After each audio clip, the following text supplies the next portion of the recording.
La Voz Universal TV presenta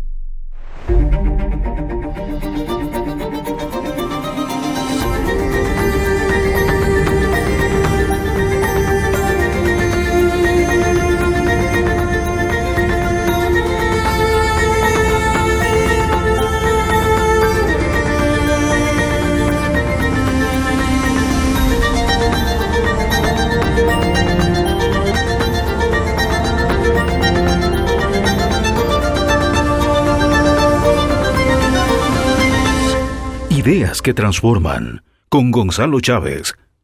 Buen día, que tenga una linda semana. Estás con Gonzalo Chávez en el programa Ideas que Transforman. El día de hoy tocaremos el tema la tecnología y el uso de las tecnologías en la pandemia. Para eso tenemos un invitado experto en el tema. Lo tenemos al licenciado Álvaro Vázquez Salazar, que fue gerente en Chaco, en yacimientos, en la billetera móvil en Entel. Una persona con mucha experiencia en el tema. Muchísimas gracias por estar con nosotros, Álvaro.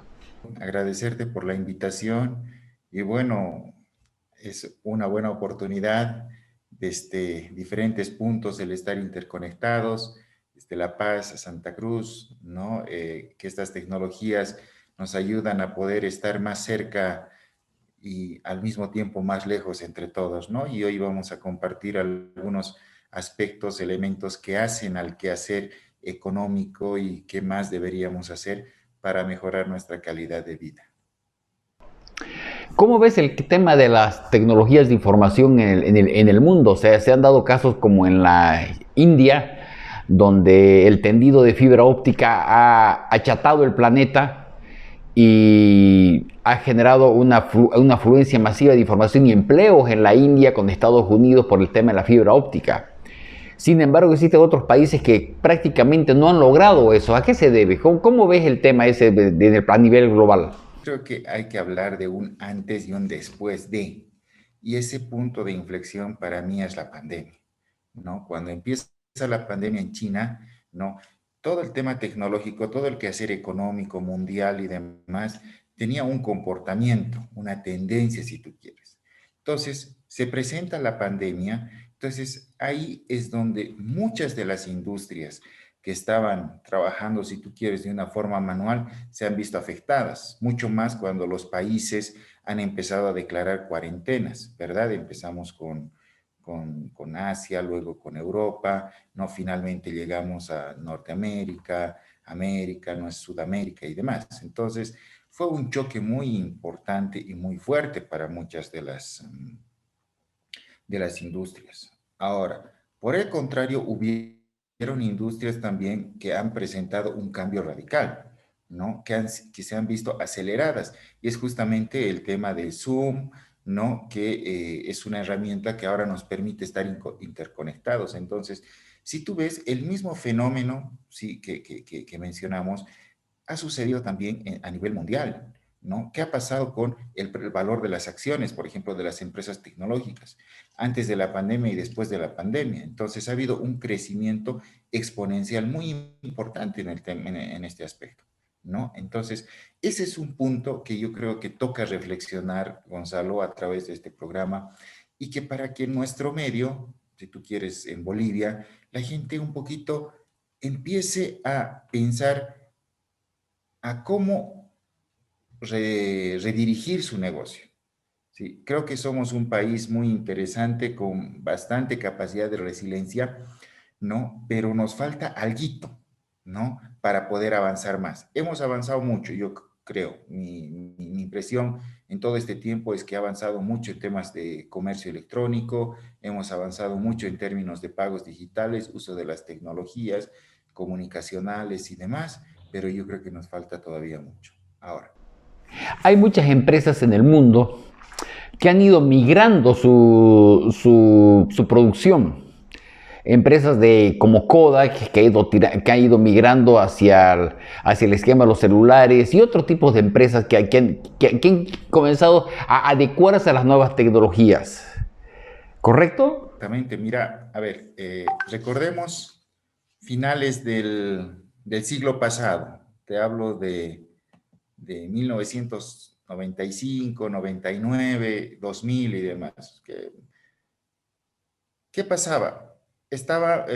Voy a poner el ejemplo de Sony, por ejemplo. Sony, tú sabes que tenía los famosos Betamax, VHS, que ha sido un boom en su momento. Luego entró el CD, luego entró el tema del Walkman, ¿no? Muchos andaban con sus radios, las caseteras, ¿no? Y todos esos productos, por ejemplo, han sido sustituidos, todo por ese famoso aparato celular. Entonces, toda la industria, si tú quieres, de un gigante como era Sony, todo lo que tenía que ver con música, ahora ha cambiado, por un lado. Por otro lado, bien tocabas el tema de las cámaras fotográficas. Antes, el tener esas cámaras de 36 exposiciones de 25 era el boom, ¿verdad? Íbamos, hacíamos copiar y demás. Hoy en día, sí, las cámaras digitales básicamente han sustituido ese segmento, ¿no? Y con Canon, tanto las otras empresas también que fabrican estos equipos de fotografía, actualmente se han visto, ¿qué te digo?, relegadas. ¿Por qué? Por un celular que tiene buena calidad también de imagen. No, entonces hay muchas de las cosas que han ido cambiando hoy en día que el aparato celular ha ido sustituyendo. Pero quiero comentarte un aspecto muy importante. Ha cambiado, sí, este celular, si tú quieres, ha sustituido a la cámara fotográfica, ha sustituido a los equipos de música, ha sustituido obviamente a los aparatos telefónicos analógicos que antes los conocíamos. Hasta me atrevo a decirte que ha sustituido los espejos, porque ahora tienes una aplicación y puedes tener un espejo. Entonces, y podemos ir citando la agenda, un aspecto muy importante también, los correos. Desde tu celular puedes manejar tu empresa, ¿verdad? Entonces, ¿sí? Pero hay algo que todavía falta en nuestro país, y te hablo específicamente de Bolivia, y es el tema de los pagos. Hay unos datos muy importantes, ¿no? Te comento de la AGETIC y también de la encuesta que realiza la ASFI, que dice que el 60% de las compras, la gente compra. Cuando se le pregunta por qué hace las compras, por qué medios usted hace las compras, ellos te dicen en un 60% que lo hacen a través de las redes sociales. ¿Y por qué medio? Por Facebook. 60% Facebook, 24% por WhatsApp, ¿sí? Y cuando les preguntan, ¿cómo es que usted paga? El 56% dice que lo hace en efectivo. Entonces, aquí sucede un tema y nos hacemos la pregunta, compramos por internet, pero seguimos pagando en efectivo, ¿no? Y no es datos que yo me invento, están en un estudio que la ha realizado la GT, que es de conocimiento público. Entonces, acá es donde tenemos que empezar a trabajar, querido Gonzalo, ¿no? En un poco, no concientización, sino en el temor de la gente. Cuando la ASFI les dice, ¿y por qué no realiza usted transacciones a través de los medios electrónicos? Unos dicen por desconocimiento, otros dicen porque no necesitan, ¿no? Principalmente, sí, el aspecto que todavía muestran un temor acerca de las tecnologías, ¿no? Entonces, ese es un aspecto importante que las entidades financieras en el último tiempo también han ido profundizando en cuanto a educación financiera en el tema de uso de los medios electrónicos de pago, ¿no? Ahora, ¿sí? ¿Qué son los medios electrónicos de pago? ¿No? Que es un tema muy importante también. Tal vez en las ciudades, ¿no? Mucha gente sí conoce todo lo que es el pago con tarjeta, la billetera móvil, como bien se conoce, luego ahora las transferencias, el pago con QR, pero ¿cuál es el porcentaje de transacciones que se realiza en ello? Para ello, Gonzalo, yo creo que es importante ver un antes y después, lo que te decía lo que sucedió con la pandemia. Antes de la pandemia, estos servicios tenían un crecimiento moderado, pero cuando sucede la cuarentena, Entonces, mucha de la gente, hasta por el temor del contacto con el dinero, empezó a utilizar. Fue, si tú quieres, un factor externo que ayudó a que se pueda profundizar el uso de las tecnologías, de los medios electrónicos de pago, que es algo favorable. ¿Sí? El mundo está en eso, ¿sí? Y nosotros como país no podemos estar ajenos a ello, ¿no? ¿Y qué pasa con el teletrabajo? A nivel global, hay muchas corporaciones que han optado por el teletrabajo, o sea, prácticamente la gente trabaja desde su casa y solamente van a las oficinas para cierto tipo de reuniones. Yo creo que eso es un avance muy importante también. Más allá de creer, se ve los resultados. Pero ese teletrabajo, Gonzalo, parte de un cambio de concepto, ¿no? El concepto tiene que ser enfoque en resultados.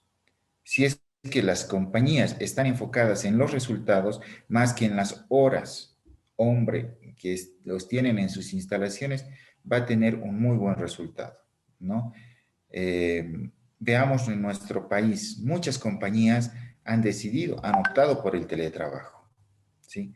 ¿Cuáles han sido los beneficios? Primero que nada, las compañías pueden achicar sus infraestructuras, ya no necesitan tanto espacio físico, ¿sí? Ya no reduce el costo en consumo de energía eléctrica, ¿no? Reduce el gasto en mobiliario, ¿no?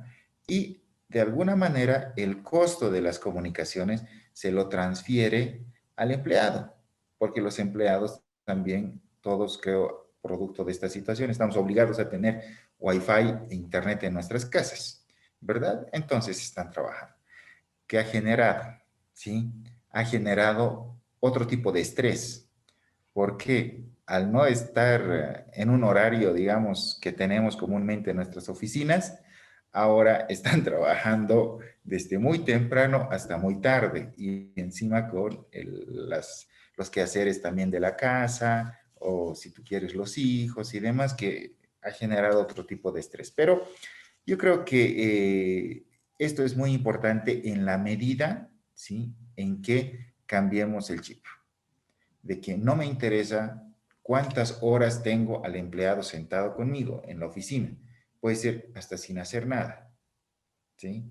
Si es que los KPIs, digamos, ¿no?, los indicadores de medición se transforman en resultados, pues yo creo que es una ganancia para todos, ¿no? Para todas las empresas.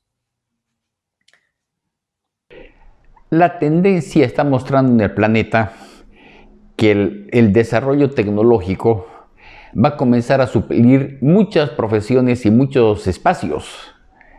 ¿Cómo se está abordando estos temas, digamos, en Bolivia, en Sudamérica? ¿Cómo lo ves el tema de eso? Te voy a dar un ejemplo. Los vehículos eléctricos sin chofer ya van a desplazar a los choferes de transporte público.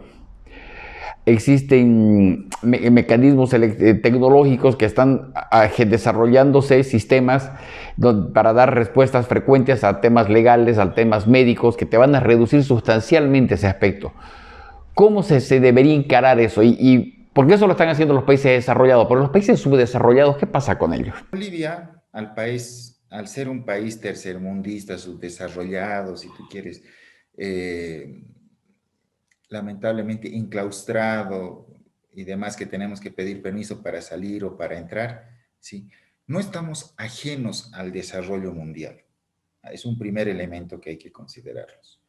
Por ejemplo, este es un aspecto que tocas que es muy importante, el tema del cambio en la matriz energética de los vehículos, ¿sí? Has hablado de los vehículos eléctricos, ¿sí?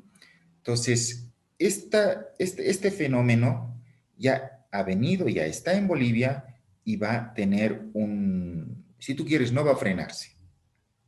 Se va a dar esa situación. Ahora, el tema es cómo encaramos nosotros ese fenómeno, ¿no? Ahí yo creo que las políticas gubernamentales están también fuertemente encaminadas en poder dinamizar el sector eléctrico, no solamente el hidrocarburífero, ¿no? Porque va a haber paulatinamente una sustitución y ya en Europa más o menos ya se tiene información de que en un cierto número de años ¿sí? La matriz energética tiene que ser otra, ya no los de la nafta, ¿sí? Entonces, es un cambio muy importante. Ahora, ¿eso qué nos va a demandar? Otro tipo de ingenieros para seguir con el ejemplo que tú mencionas.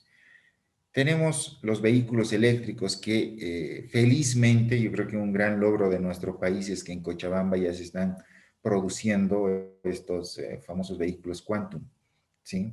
Entonces, va a necesitar ingenieros para poder trabajar en esas nuevas tecnologías, ¿no? Obviamente entonces las universidades debemos, también como educador te hablo, tratar de cambiar un poco esa perspectiva, es decir, hacia dónde va el mundo.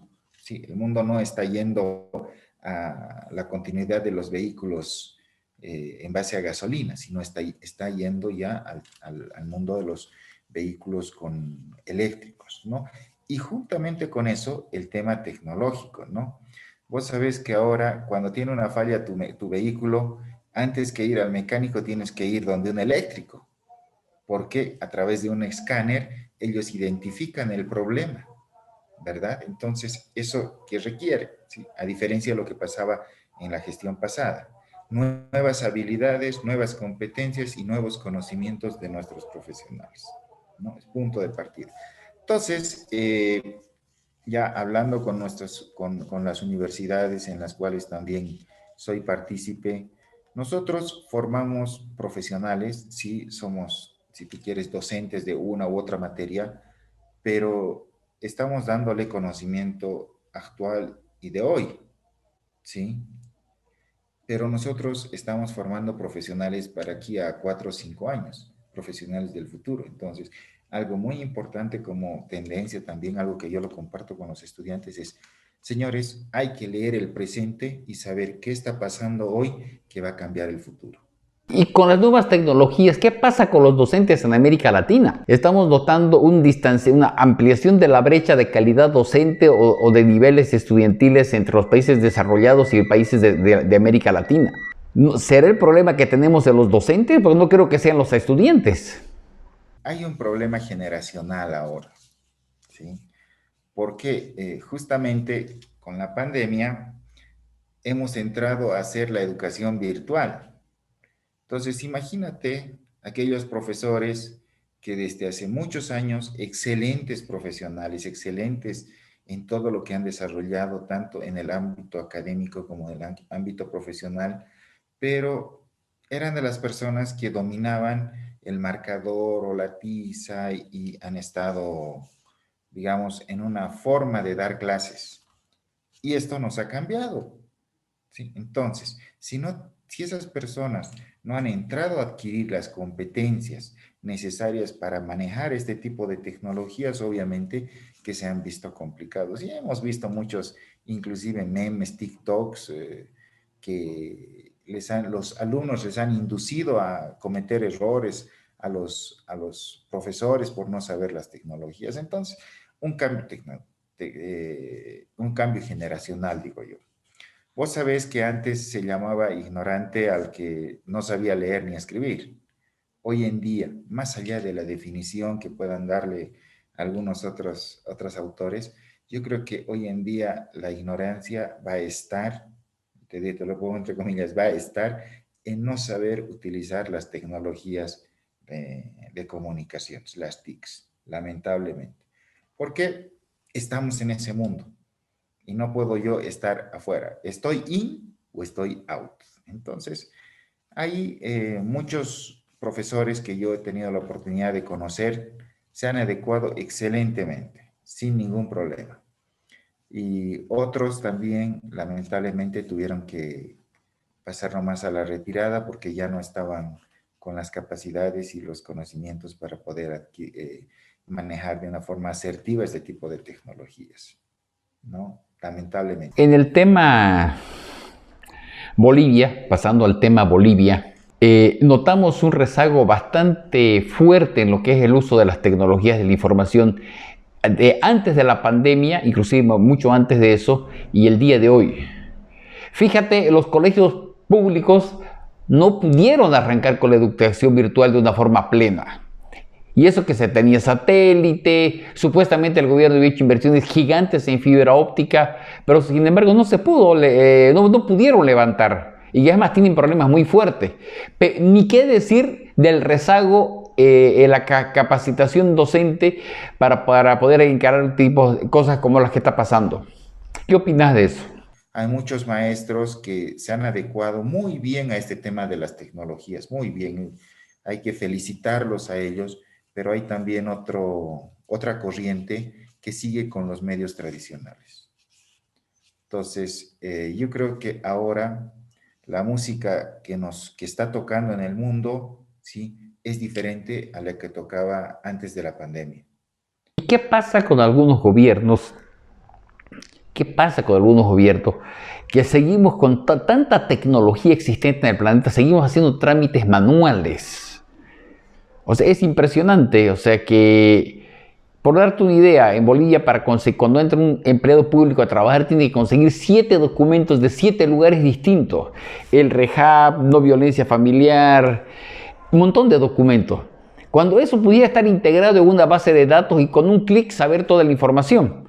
Atribuyo a dos aspectos. Uno, una decisión política, primero que nada, ¿sí? Y una decisión de implementar el orden, ¿sí? ¿Por qué hablo de orden? No estoy diciendo que son desordenados actualmente.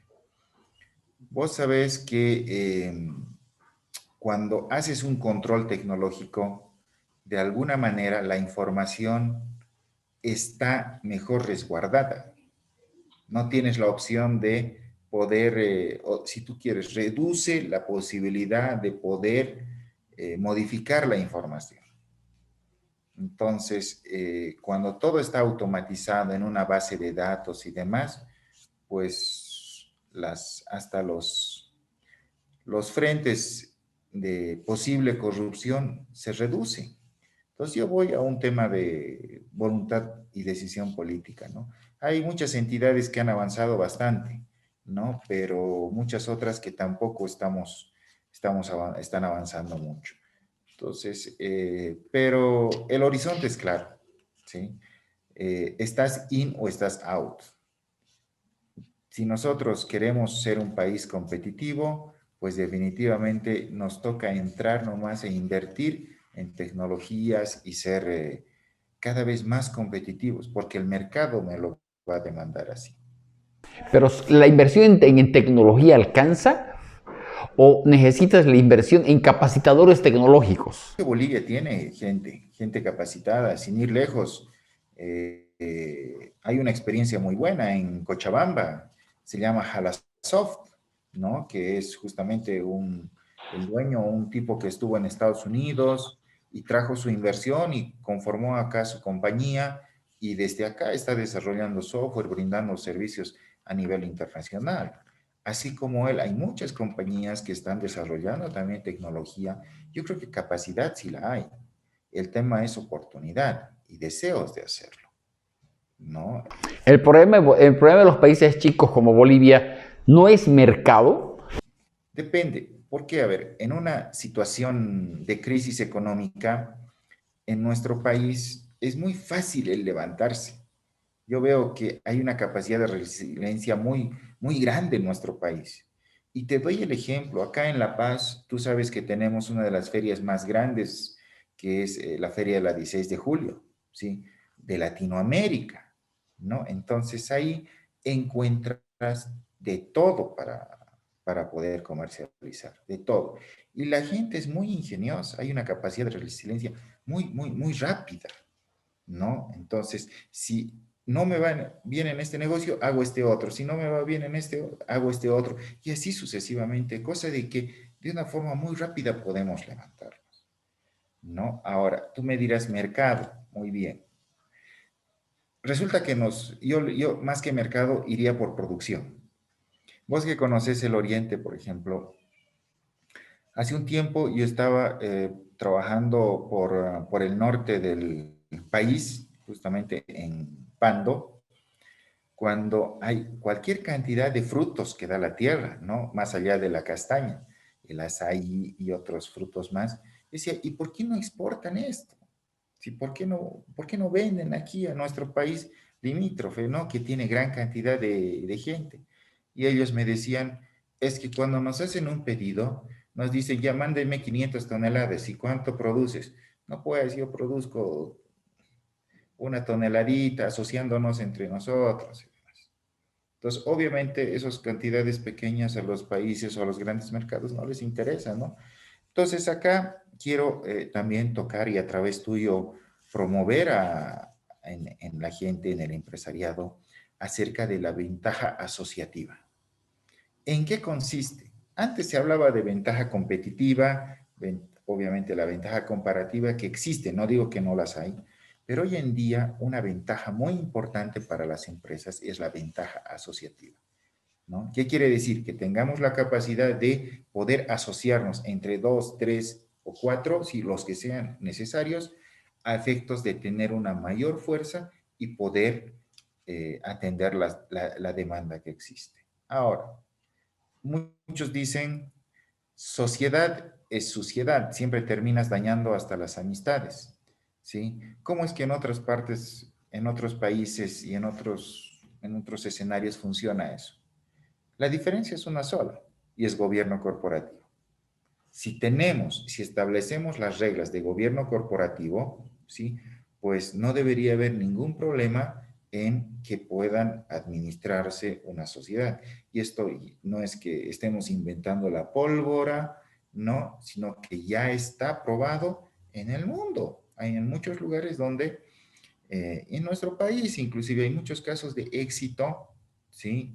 Donde este tipo de asociaciones, sociedades, ha funcionado muy bien y funciona, ¿no? Entonces, yo creo que es trabajar un poco en la idiosincrasia de la gente, ¿no? Trabajar en nuestros empresarios, en nuestros inversionistas, para que puedan buscar asociarse y ser más grandes. Muchísimas gracias, querido Álvaro. Te agradecemos mucho por la entrevista. Realmente fue bastante productiva. Y bueno, en otra ocasión estaremos juntos. Sí, Gonzalo, en otra ocasión te voy a traer algunos datos más a los que te he compartido y bueno, esperemos que estas pequeñas reflexiones sirvan para que podamos promover, podamos desarrollar y podamos hacer que nuestro país realmente sea innovador, promueva la innovación porque ese es el factor clave de crecimiento. Y ejemplo, Corea, ¿no? Y muchos otros países que son altamente innovadores y tienen muy buenos resultados en sus balanzas comerciales en el mundo, ¿no? Un saludo desde La Paz, querido Gonzalo, que te vaya muy bien. Muchísimas gracias, te agradecemos bastante, querido Álvaro. Estuvimos con Álvaro Vázquez Salazar hablando del tema de las tecnologías y la pandemia. No te olvides de seguirnos en la radio La Voz Universal los días lunes de 10 a 10 y media, con reprise los días viernes y por este medio en el link que tienes en la parte inferior de tu pantalla. Te agradecemos mucho por estar con nosotros. Te esperamos la próxima semana. Muchas gracias por estar con nosotros. Ideas que transforman con Gonzalo Chávez.